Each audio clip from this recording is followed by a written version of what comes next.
to the next.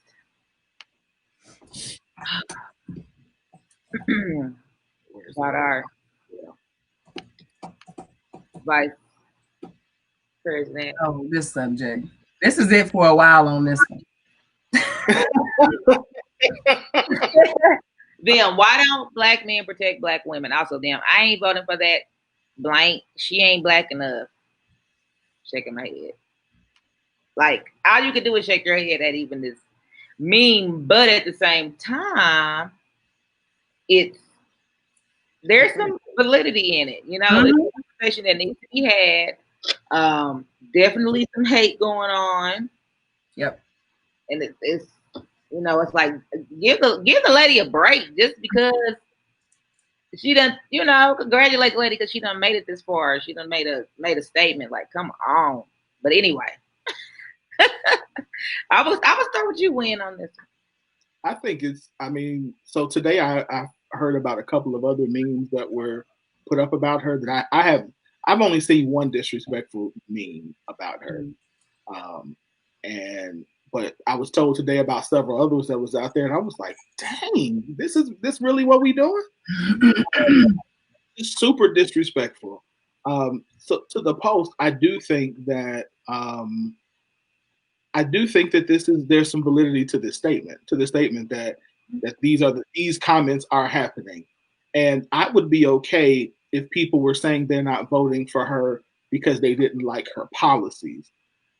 I think when we get to the point where now we're saying we're not voting her because she's not black enough or she married a white man, or then to me now it's devolved into something that's not even really healthy for the debate. Like, we need to stick to the fact that if you don't want to vote for her because you don't like her policies, that's fine. I respect that. Mm-hmm. But because both of her parents are not black, or because she's Jamaican and Indian, Native American, and like Asian or whatever. Yeah, I don't want to say whatever. That's not what I mean. I don't want to just that. It's Jamaican and Native American. Mm-hmm. So, how much more black you need? So I do think we need. Why is that even an issue? You know, I mean, as long as we've been here, and all of our history has always been said that, you know, one drop is considered black. They find it in you. I mean, just even that in the simplest form of things. You know, like, chill out on that. Q, what's your take on it? I think I don't like the whole not black enough, not fully black. She's not a fully black candidate, like all that. Like, I don't know. I do know. I don't like this whole ADOS, this whole thing is, to me, another way to divide us yet again. You know what I mean? As soon as we start making headway on unifying something, maybe making enough noise to make people actually listen and do something, somebody whispers. I don't know who started this whole ADOS conversation. I don't know who said, hey, you gotta be black. Like, how can you, like, I don't. Wait, hold on. What's this is the ADO. The whole she's not black enough is because they want someone who is a descendant of a slave, an American descendant of a slave. Both of your daddies was on somebody's plantation. Your people's was on a plantation. They came up, and that was that. Okay, who's going to do it? Okay. I don't know. Okay. I have not given enough damns to do the research. I'm gonna be honest with you.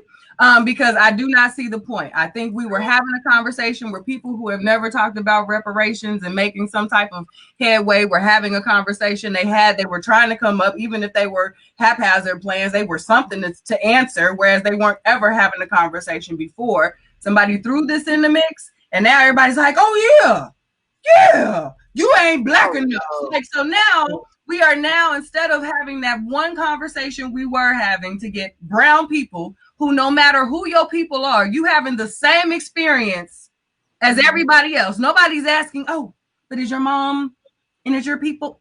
Like, nobody is doing that when you're getting whatever racial systematics, right, or cis for issue, because we start to break off what type of racism this type of thing is now. Like the experience is the same.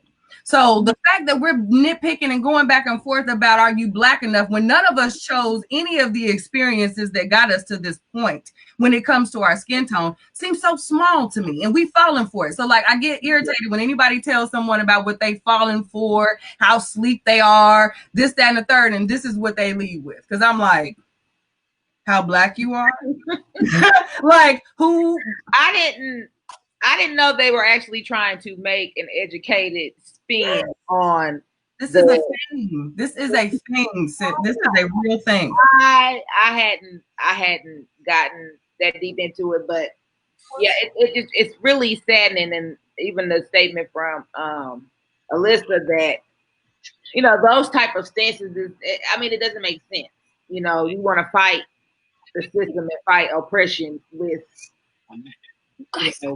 right, because we want to be paid for the setback that others are experiencing. Yeah, it's the same kind of disregard and just lack of respect. It's the disrespect that you're fighting. It's really ridiculous, and I'm tired of it. Yeah, I thought they would really just lead with if the people didn't earn your vote, don't vote for anybody. I thought that was what the main thing was withholding the vote. That's a whole distraction. That's not what we're doing right now. Mm-hmm. So, yeah, we're not picking her because she's not black enough. Like I said, I'm with the whole. We don't like her issues. How she ran how she ran things in California. I'm with that. I can dig that, but not this. Not this. Yeah, that's ridiculous. There's also, we have a comment even from Will about her and her past policies, but I haven't gone and done my research myself, but I have seen a couple of posts where people are mentioning some things that she had done recently that were in favor of minorities. So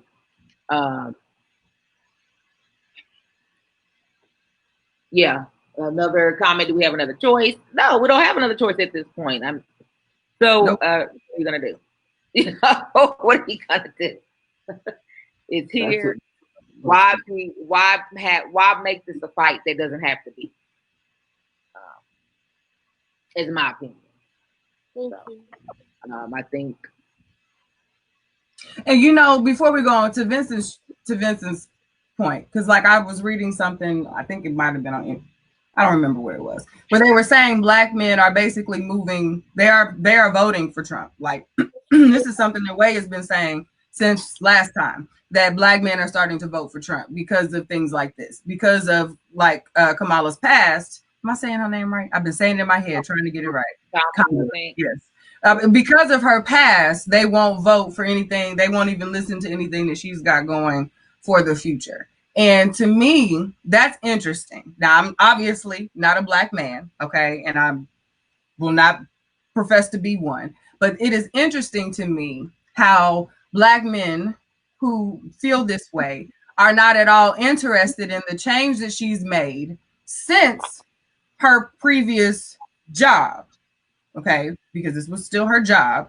They are not interested in whatever changes that she has made to either reverse or rectify, help lend a hand, whatever the case may be, based on what she's doing now, which is the same thing that black men who have a past that people would consider unfavorable for whatever reason that brought them there, whatever the reason may be.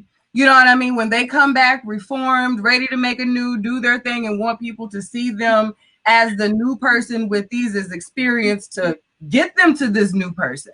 It's just very interesting to me that they will obviously choose against their interests based on, or whatever, you know what I mean? They will go with Trump. Like, I'm sorry, I just don't see the point how that person is helping black men. I don't see how that could be the betterment because of this. So that ideology is hard for me to process. So I don't know if there's something that's specific to Black men that makes that okay and make it logical, but that does not compute to me when we put it there. Yeah. Nope. I don't get that. No, it's not. There's. Yeah, I'm gonna say it. Give me this. I'm gonna say that. I'm gonna say what it is. It is. I would rather be aligned with a white racist than I would rather be aligned with the Black one. Yeah, that's exactly what it says. Because I identify closer with him. It has nothing. And again, if we were talking about policies, I would be like, okay, I can get that you don't like her policies, but we're talking about two people. Let's just assume she hasn't done anything to try to undo what she has done. Whatever that even means, right now. Let's just pretend she. There are some things. If we look at her record, there's some things that happened that were not cool. We gotta say that. But let's just.